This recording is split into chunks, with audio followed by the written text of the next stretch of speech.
Hi guys, my name is Ryan. Welcome back to One Poet, One Place, where we travel the world and we go to places dedicated to poets.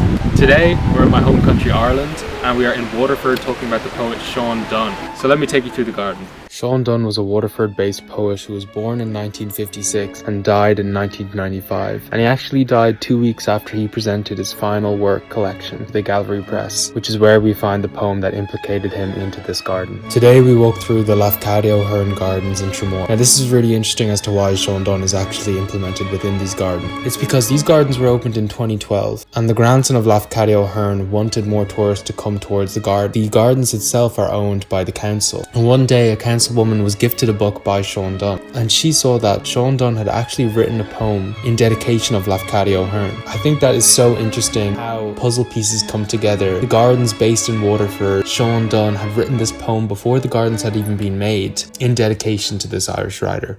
Like an artist painting on rice grains, he tried to trap Japan in the story. His one good eye so close to the page. He might have been a jeweler with a gem.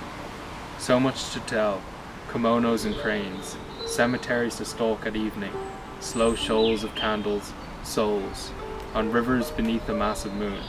Even the sound of sandals on a bridge stayed in the mind for an evening, matching the shadow of fishermen on still waters, a painted print, or a face smiling to hide its grief, the touch of passing sleeves, part of a plan that maps the future, a heron seeking to hide on a wall.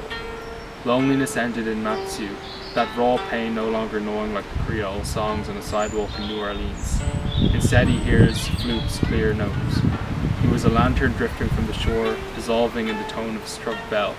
Sipping green tea in Tokyo, he heard ghost stories from an impossible past, and died past 50 from his western heart. Afterwards, he was a story still told, set firmly as rocks in a Zen garden. Incense burns near cake at his shrine. In the sound of sandals on a bridge, I hear him sometimes, or catch him, in the swift calligraphy of a scroll, or in a curve of a rough bowl. A breeze through a bamboo grove, his memory passes for an instant. Snow falls on his grave and on plum blossom. He's fading like a fisherman in a mist. I would say it's definitely not my favorite poem within the collection. I would definitely recommend Letters to Lisbon. Really good. I think that kind of ties in Seán Dunne quite well, and his imagery on kind of solidarity and loneliness. But yeah guys, that's the poem that is why he is implemented within these gardens. Thank you for listening, and let me know what other poets you'd like to see next.